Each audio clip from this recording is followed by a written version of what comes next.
It's time for health tips.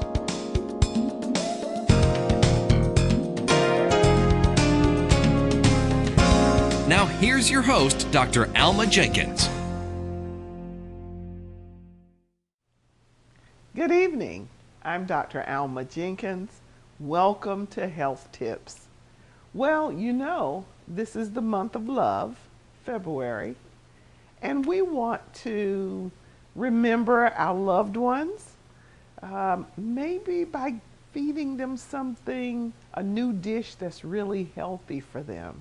Okay? I know you try to do that most of the time, and we've actually done the dish I'm going to do tonight, but the way we've done it in the past took a little more time. I'm going to show you a quicker way to get that done, and it tastes just as good, if not better. Okay? So we're going to do that tonight. I hope that you remembered your sweetie this month, February, the month of love. And it is also Heart Month. February is Heart Month. So when we think about heart disease, what do we think about? Well, we think about people having heart attacks. We think about people having problems with the rhythm of their heart. All of these things we think about. But clearly one of the most common things that we see dealing with the heart are heart attacks. And what lends to that? Well, there are some things we can do that will promote heart attacks, and we'll talk about that in just a minute. But before we get into that, let me just take time again to welcome you. You know, I've been inspired by the number of you who see me on the street or in a store, and you'll say, you know, you'll speak to me and you'll let me know that you're watching the show. And that's happening more and more and more, so I know you're watching. I hope that you're also lifting your cans. I have a lot of fun doing that. And also, I want you to join me in embarking on an even healthier lifestyle.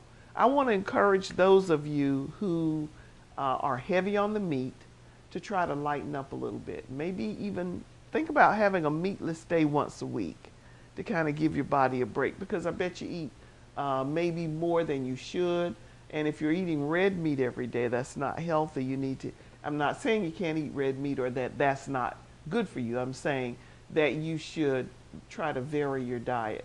Have some white meat, you know, fish, chicken, turkey, interspersed there with your steak and your beef, so that you're not having that every single day.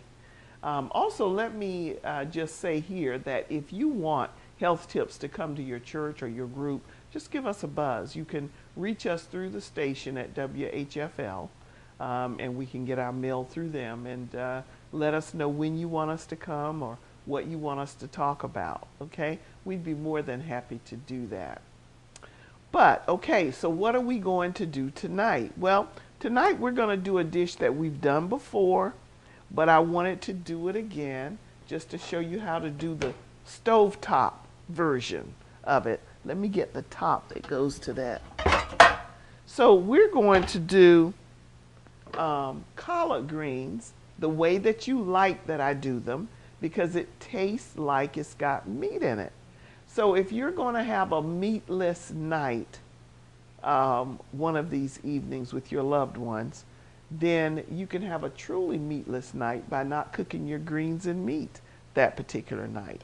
So how do we do it? What is it that gives it that hammy taste? Well, what we do, I had some leftover greens, so I'm going to cook a small amount just to give you an idea. I had some leftover greens in the refrigerator. And for those of you who are single, live by yourself, when I first get my greens, I have them cut up. I try to do this, I don't always. I try to have them cut up and put in and washed and put in plastic bags like this. Now, sometimes I'll blanch them so that they last longer. But you know, you can throw away a lot of food when you're single and you're trying to cook for yourself. So when you first get your food, let me give you a tip. Go ahead and prepare it and put it in a form that you can freeze it if possible, because then you won't throw so much away. Take it from somebody who knows, because I've thrown away a lot of food in the past, and I've determined to try not to do that anymore. Now, so So you're going to use your collard greens. You're going to get a green bell pepper. I'm convinced that this bell pepper plus the ginger spice is what makes it taste like ham. So see, I've already used part of this bell pepper, and I'm not using many greens, so I don't need a whole bell pepper. But what I'm going to do is I'm going to cut a piece of this bell pepper. Now, how do I know how much bell pepper to use? Well, I have to cut it up first to see how much I have. Now, there's probably an easier way to do this, but I do it this way, and it saves on the amount of cutting I have to do. First, you cut it crosswise, lengthwise rather, and then turn around and cut it crosswise. Okay? And I just chop and chop until I have a lot of little pieces. Because you don't really want it recognizable in the greens. You just want it to be in there. So I just cut and cut until I have a lot of little parts.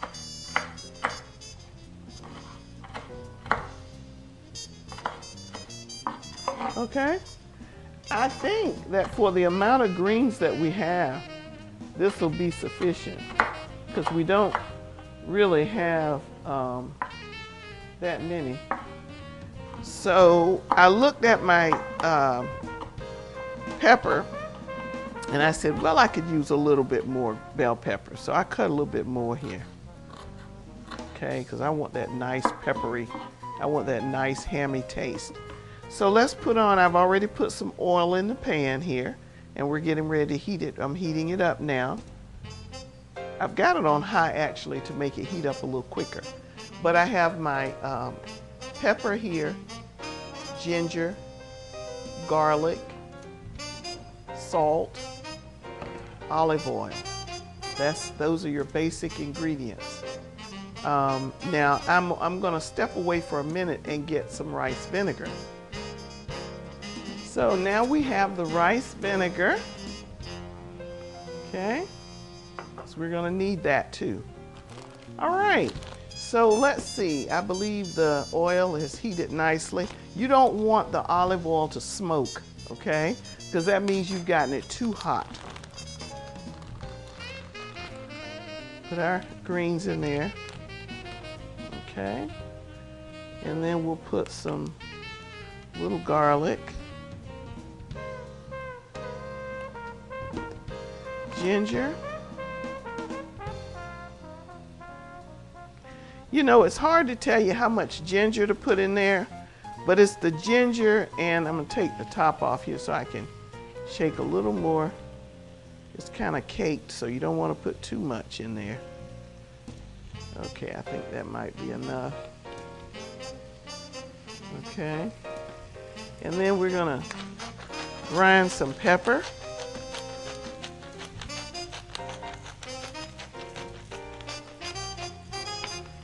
Gonna sprinkle our bell pepper in here.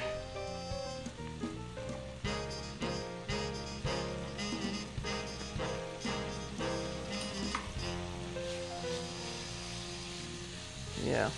Now we didn't put any salt in there yet, so we're getting ready to do that in just a minute.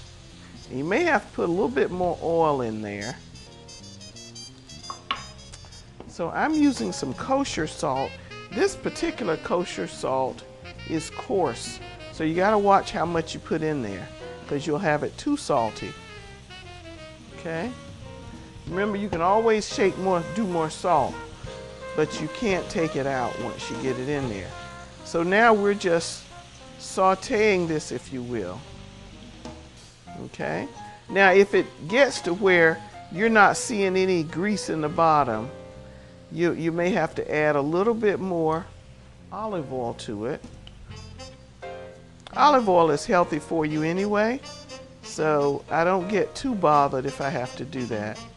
And that gives it the meaty taste, the meaty texture. You know, when you have meat in it, there's a certain amount, you know, these greens tend to be a little on the greasy side, but at least you're getting some healthy grease. Okay? So,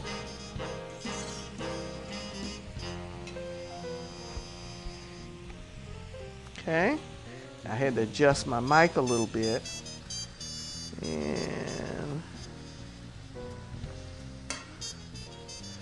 And then so as you do that, and as they're cooking, of course they start to get more wilted looking. Now I'm gonna let that steam up a bit. I'm gonna put the top on it in just a minute. But right now I'm just kind of sauteing it, you know. And it's amazing, that's all you really have to put in there. Now I'm gonna put a little rice vinegar. Now normally I'll put a little bit of honey in there. And we don't have any honey right now, but that helps. It tastes good even if you don't. You put just a few sprinkles of rice vinegar in there with it. Did you see that? That I put a few sprinkles of rice vinegar? When our cookbook comes, I hope to have exactly how much rice vinegar for you, but you just had to kind of do it to taste. Okay? All right, now that's doing it. Now what I'm gonna do is I'm gonna add a little water, and I'm gonna let that kind of simmer while we do some exercise. I'm gonna turn it, I'm gonna let it stay up like that because I'm gonna periodically stir it. I'm gonna let that water kind of boil out of it. So it's really kind of like putting it in a big pan, in a big pot. But when you do a large amount, then it's probably easier to do it in a big pot like we practiced before. But if it's just you and you're just trying to make your meal for that day or for 2 days, then you can do it on top of the stove in a frying pan like this. Either one, they're on top of the stove, but you can put it in a small pan like this or a regular size frying pan, and you can take less time. And as soon as this water kind of boils down a little bit, you're going to be kind of stir frying it some, which gives it that hammy kind of texture and flavor. Okay, so do you have your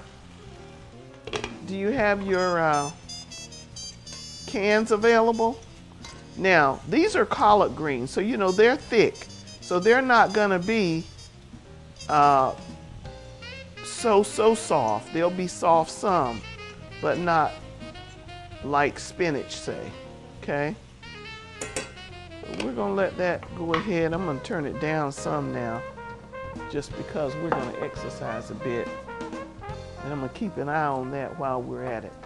Now in a big old pan, of course, you've got the greens all, you know, a whole bunch of them, a mess of them, as they say, and you put the top on the pot and you go about your business because it's got to boil down. This is going to be less of that, but basically the same. But I'm just showing you how to do it on top of the stove. Now you can do spinach like this as well, but with spinach, I don't generally add bell peppers to spinach. When I cook my spinach, I just go ahead and put salt, pepper, olive oil, and rice vinegar, maybe a switch of lemon, and I just let that wilt on down, and I stir it, and it's wilted in a few minutes, and then you can just eat it like that. Okay, greens take a little bit more, so we're gonna let that work. Now here I have my cans. 1, 2, 3, and 1 and 2. Those of you who are older, I don't want it to sound like ageism now, but if you start doing your exercises regularly, you might find that you are sore. And the first time that happened to me, I was sore somewhat, but you know, as I was finishing it, I could feel it in my muscles, but the next day I was really sore. And I thought, oh well, you know, in a few days this will be gone. No, it didn't go away. I was sore. I'm even sore now, and I've been going to the gym now for the last 3 weeks, and I'm still sore. So don't be frightened if you stay sore for a while. It'll take a while for that to go away, Now, as you keep going to the gym, you're less sore, okay? You are less sore, but birthdays mean something. 7, 8, 9, 10, 11, 12, 13, 14, 15, 16, 17, 18, 19, 20, and 1, and 2, 3, 4, 5, 6, 7, 8, 9, 10, 11, 12, 13, 14, and 15, 2, 3, 4. Oh, that was good. Well, let's check on our dish here. Yep, glad we did, just in time. Look, the water has come out of it now. Okay. Now let's just turn it up just a little bit. Oh, that's about right. That's about the right consistency. Now, you know, if you want to, you can always taste and see if you need what else you need to do. Get a little piece and blow it. Now this is really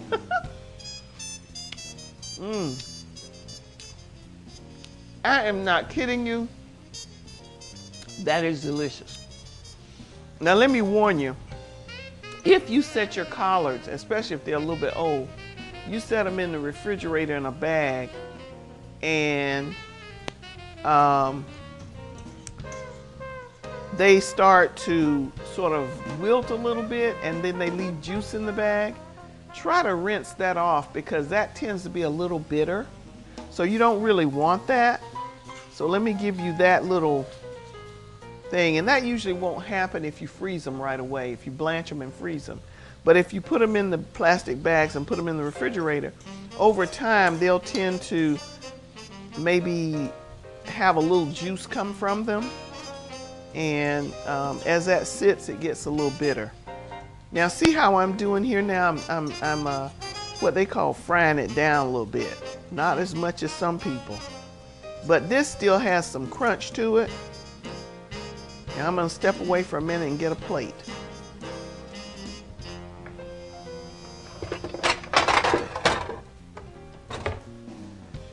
So, now how long did this take? Not long at all. Not long at all. This is good enough right here.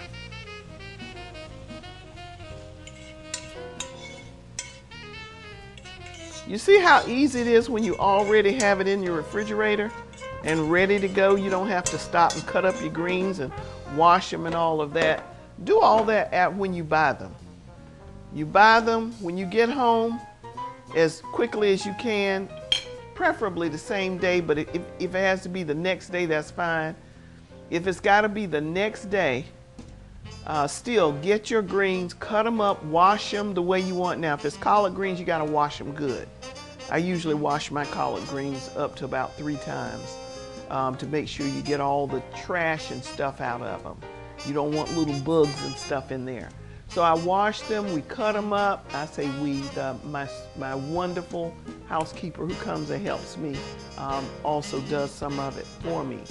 But we cut it up and put the bell peppers in there. You can cut them up and put them in the refrigerator. And then when you get ready to cook them, of course, we put the bell peppers and all in there. But it's so much quicker when you already have it ready and you can just go ahead and cook it. That makes it fun. Now, look at that. You can't really look at that and see the bell peppers.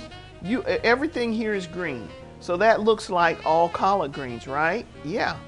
But when I taste it, let's taste it. All right, you gonna follow me there? All right.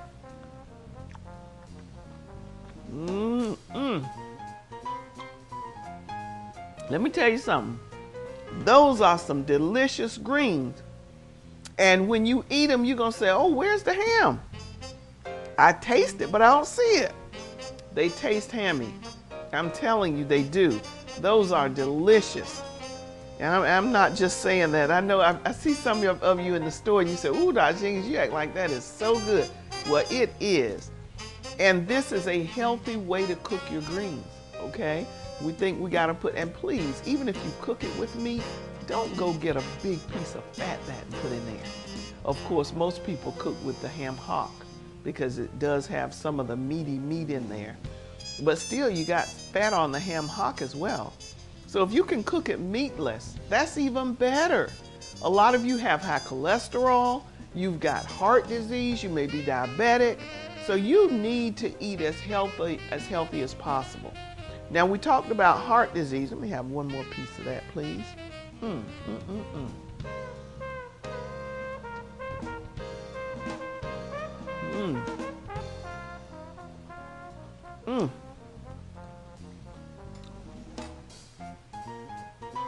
You know what? You could fill up on that. Now, if you were going to have something else with that, you could have a lean piece of meat. Or if you're just going to be a vegetarian that day, you can whip up you some mushrooms there and maybe have some beans on the side, and you got a meal. You really do. Now, here's what you could do. You could start out your morning with a smoothie. And let me tell you, a delicious smoothie that I cooked up for myself. Oh, I've only got 5 more minutes. But next time or on a future show, I want to share with you a really great smoothie that I concocted recently. And you know what made me concoct that? Is that I was having some aching in my joints. And I couldn't figure it out. I thought maybe it was because I was exercising more. But you know, birthdays come too, right? So after 50, we start, getting a lot of this stuff. And I've always heard that black cherries were good for joint aches, a good anti-inflammatory, a natural thing. And I really think it's true because I've heard enough patients tell me when they have cherries, black cherries, about that being good. So as I was in the grocery store the other day, I saw a bottle. I'm just going to step away and show it to you. In the store, what did I come across? I was going to actually get the cherries. But did you know that they have natural black cherry concentrate? So I wanted to share that with you. For those of you who get joint aches and stuff, and you've always heard you got to eat black cherries. Well, I believe there's something to that. They actually have black cherry concentrate. So you can put like 2 tablespoons of this in water or whatever, and you get some of the same benefits as eating the cherries. Of course, you don't get all the fiber and all that. But so I made a smoothie, and I'm just going to tell you the ingredients, and I want you to make it up and see what you think. Black cherries, 2 tablespoons, black cherry concentrate, pomegranate juice, okay? These are both good antioxidants, anti-aging substances. And then I put some spinach, almond milk, ice cubes, and about 3 or 4 strawberries, okay? And a little honey. Put all that together and blend it really good and drink it. You're talking about something delicious? That is really good. I'm going to make that for you on one of our shows, and we'll taste it and see what we think. And then you'll get a chance to see how much of it I'm using. But I wanted to show you that black cherry concentrate. I didn't even know they had that. So that's really good because, I'm going to make a little concoction and try and take some of that every day and see if it works. And I'll let you know, okay? All right. So what did we do today? For those of you just tuning in, we did our collard greens, and we did them the same way we've done them in the past, but this time we did them in the frying pan, and I showed you how to more or less saute your way to it, okay? So first we put the greens in the pan with the olive oil, salt, pepper, cut up a green bell pepper, put in there, and some rice vinegar. Rice vinegar. Now let me tell you about rice vinegar. It can spice up almost anything, especially greens and vegetables. So I use rice vinegar a lot. Go ahead and buy you some rice vinegar to have as a staple in your pantry, because some of the things that we cook will call for rice vinegar. Okay, so then we sauteed that and put a little water in it, and then we put a top on it and let it soften up pretty good. Then we took the top off and then stir fried the rest of it, and it was getting really nice and soft. And then we turned the aisle off. As you know, with a cast iron oven, when you turn the aisle off, the pan is still hot. So stuff is still cooking, okay? But I'm telling you, when you try those greens, you are gonna love it. And you're not gonna even have the need to go get you some ham hocks or whatever and stick in the pot anymore. You're gonna be able to eat the greens like that and lick your lips, okay? And then we talked about doing a healthy smoothie with substances in it that combat aging, okay? We had at least 2 antioxidants in there, pomegranate juice and black cherry concentrate. And then we put some spinach in. I recommend putting spinach in there, and soy milk and a little honey, and then your ice cubes and your strawberries. Now that makes a wonderful smoothie. You can start your morning out with one of those smoothies. Now I am in the future planning on showing you how to do a low-calorie breakfast, okay? So we have very little time left. I want us to start varying our breakfasts. We don't always have to have bacon, ham, eggs, you know, and all of that. We can have a much lighter breakfast, and we can probably get more done the rest of the day. So anyway, tune in next Saturday. I'm sure we'll have something nice for you. I can't wait to see you again. I want to thank you for being so kind as to watch and to tell your friends. So, I'm Dr. Alma Jenkins. It's been a real pleasure to be with you tonight, and I look forward to seeing you next Saturday. Good night.